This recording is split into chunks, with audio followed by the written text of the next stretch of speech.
first I got in my flesh, and then I realized what was happening. And the person was also so persistent and so hateful that I actually started to feel sorry for them. Deliverance and counseling recently. I went through the process.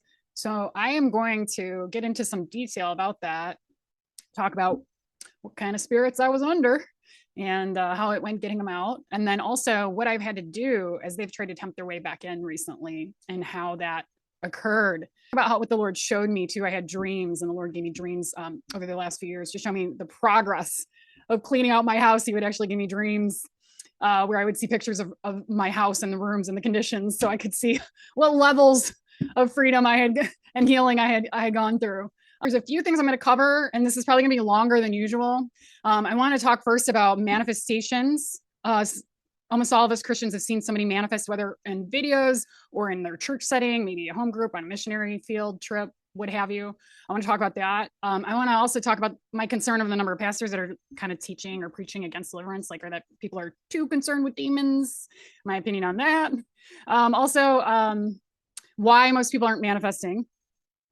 It's not because y'all are free. Come on. You know, you're not all clean inside. And then also TV deliverance, or when you see, recordings of evangelists doing deliverance versus the kind of deliverance that I went through, where it's a lengthier process. There's counseling involved, there's education sections involved, and then there's a little, it's a lot more detailed.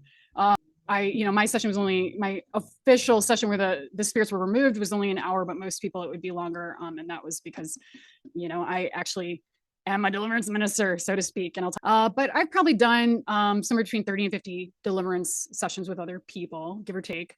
And then quite a few with myself. And the Lord, he showed me self-deliverance first. This was back in 2016. And I didn't really have anybody assisting me.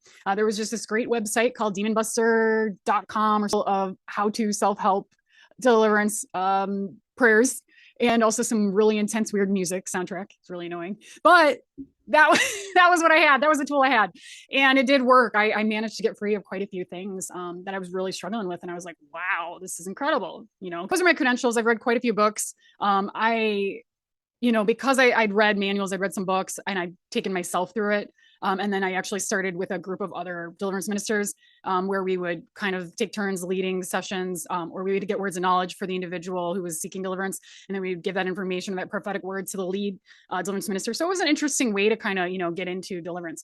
Deliverance is not a one-time event. That's just casting out a demon. When you just be manifesting or, making a weird face and the deliverance minister is telling so-and-so to leave, that's casting out a demon.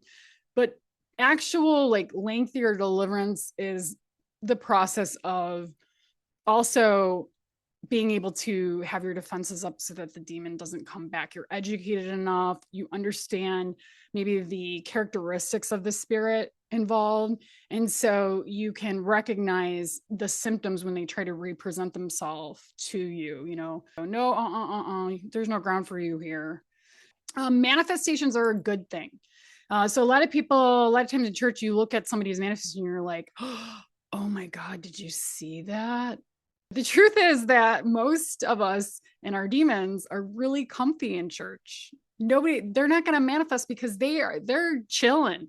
They're cool. If somebody's actually manifesting in an environment with the spirit present, it means the demon is uncomfortable enough that he's rising to the surface. It's coming up to the surface. And that's why, even when you fast, a lot of people, they do get some type of manifestation of something. And it might not look crazy face, but you'll, all of a sudden you'll start getting angry. Wonder who's there. Just if you've been battling that, whatever it is, it's going to rise up, right? So if somebody's manifesting, it's a good thing. It means their demons are uncomfortable, and it's a great time to kick them out. I'm concerned about the number of pastors who preach that people are too obsessed with demons these days, blah, blah, blah, blah, blah. I couldn't disagree more. I think people are biblically illiterate, unfortunately. People are not getting into the word enough, but we're struggling out there, man. I mean, people want to know, they want freedom, and they're not experiencing it. You don't want to become demon obsessed. If you're really under heavy fire, do not glorify the devil's work in you. Do not talk about it repeatedly unless you're with a deliverance minister, actually, in laying out what's happening. If you're under heavy fire, word, put on the headphones, and listen to the Bible app, worship, sing praise songs. TV deliverance versus counseling session, long form. Yeah. So TV deliverance, like I said, that's just somebody casting out a demon or two.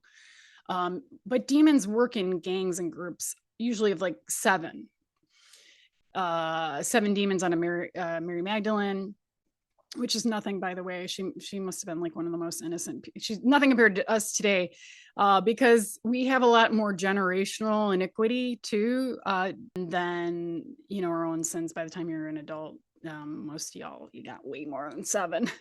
Well, first, my dreams. Okay, the Lord gave me a dream a few years ago that I recognized was about deliverance, and it showed like that there was the floors in like the main room were not clean, and there was still stuff around the edges.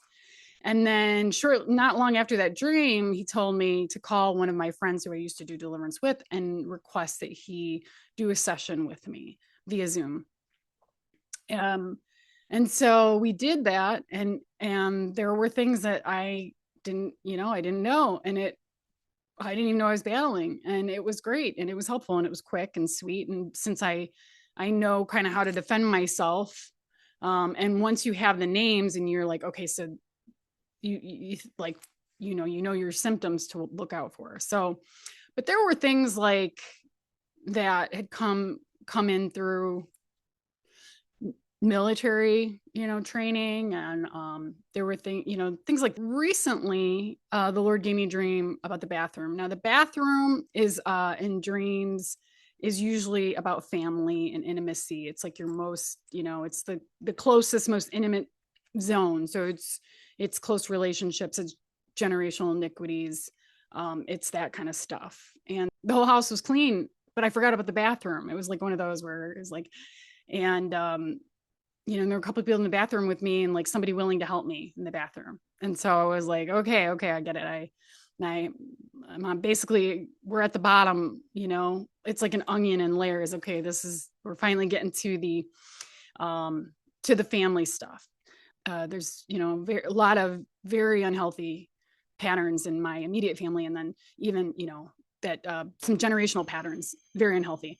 So in my experience helping others, the generational demons were the most difficult and most frequently addressed. They were also the most difficult to get out and to stay free from.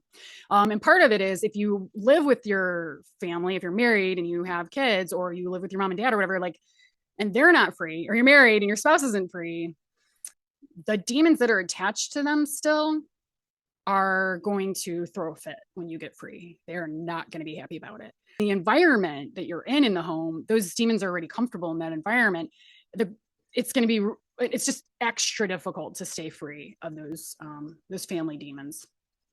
That was the most profoundly disturbing experience recently. It was me getting free and then having two different family members who I've experienced a lot of conflict with on a whole nother level, and telling me how much they hate me, and listed off all the other people that hate me, and that most people hate me, and they wanted to make sure I knew it. And then I've had to block them before, but I've tried very hard to like, well, maybe I can make peace with these people. And that was absolutely not possible. I've tried multiple times. I'm like, well, maybe it's been a few months, maybe I can try again. So the spirits that were trying to return through interactions with them were hate, which had been removed from me, which was a family demon, anger and rage, and other war spirits. So sometimes those actually get passed down generation after generation. So perhaps like my great grandparents were, in World War I or something, and a set of demons came in and they never got kicked out. And so they stayed in the bloodline, just kept getting inherited. Block them. Usually I'm pretty good with tech. But I kept hitting block, and then occasionally I would see what was written and then respond, unfortunately. And at first I got in my flesh, and then I realized what was happening. And the person was also so persistent and so hateful that I actually started to feel sorry for them. Thank God. Instead of being, allowing the hate to take over my heart again, or the rage and anger to find a place in me, I actually started to feel some sympathy for them, even though they were relentlessly pursuing, the attacks on me, against me. Um, so that actually was the first sign that, of a shift, because sometimes I won't react, but inside I would feel like a seething hatred or anger, and I would have to just try to push it down. But that was not the case. And so I tried to reason with the person, one of them. And then the other one over the phone, I tried to speak calmly to that person, immediately just started talking over me, insulting me, calling me names. But luckily, I didn't feel any hate or anger or rage didn't crop up. So, hey, I won. So those tried to return that route.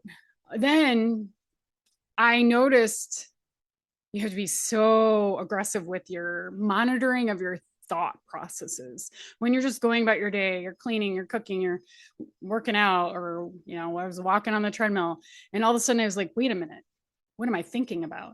And I noticed that I was thinking about other relatives of mine who weren't there for me in my times of need, and they call themselves Christians.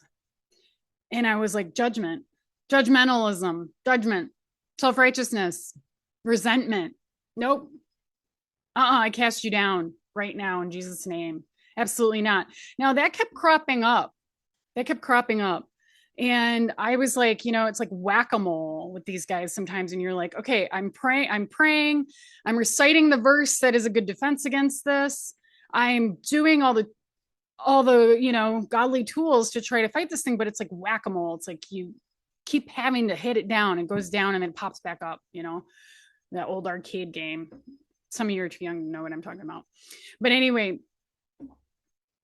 so for the whack-a-mole, I was finally like, okay, I guess I get to let me talk to God about this. Okay, God, I don't want to resent my relatives, I don't want to judge anyone. What's going on? Why am I playing whack-a-mole with this thing, with the resentment?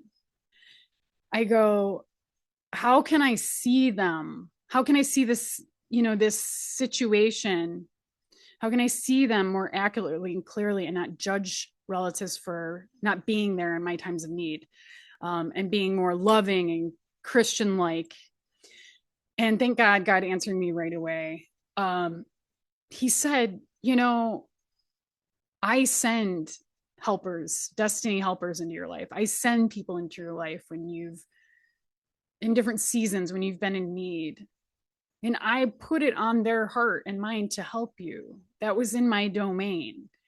And there are people that I chose, and there are those that I chose not to put it on their heart and mind to help you. And that's my doing. I was like, oh, yeah, that makes a lot of sense, And that's not to say that that Satan doesn't send people into our lives as well, but a lot of people think those two relatives of mine that were attacking me were sent by Satan, when actually they might have been manifesting because God wanted me to see that I was free, and also to know what I was free of, and to get rid of our buttons. And I've had buttons. That was the thing, is like, even though I've read all these books on deliverance, I read my Bible, I pray, I do all kinds of things. I try to get in the Lord's presence, I worship.